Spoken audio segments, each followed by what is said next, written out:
Well, hi everyone. This is Anna, and this is our Daily Juice show. Well, I'm not alone, as you can see. Who is this guy?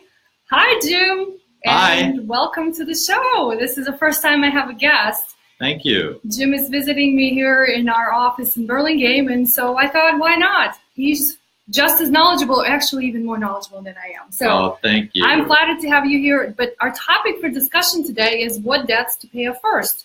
So, Jim, you have any suggestions for our listeners and viewers? I think so. Quickly, usually you pay the highest interest rate first. However, sometimes if you have a lower interest rate loan that you might be able to pay off in 3 or 4 months, why not go for the initial victory that you've reduced one debt?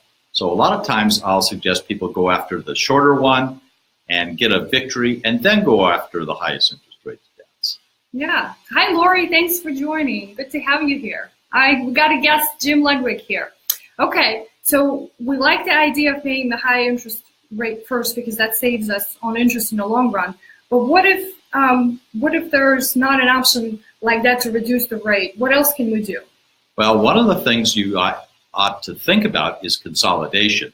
And I like to send people to credit unions. Those are member-owned financial organizations that like to help people get out of debt. They pay a little more interest when you save there, and you pay a little less in interest when you borrow there. Yes. So I would go talk to the people at the credit union. They usually have a counselor there, and see about consolidating your debt and get a lower interest rate and many times a lower total monthly payment.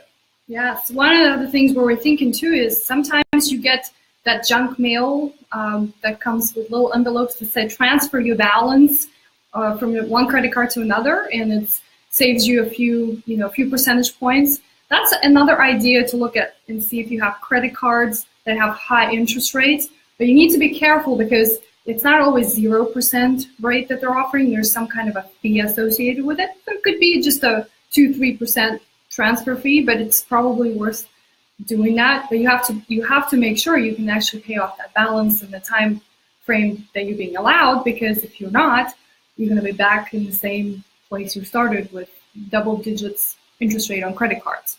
So, but if, in the short term, I think it's a good idea. I was also thinking, and we talked about this on Saturday, when you looking into your debts. So you made a list, and we talked about a snowball plan.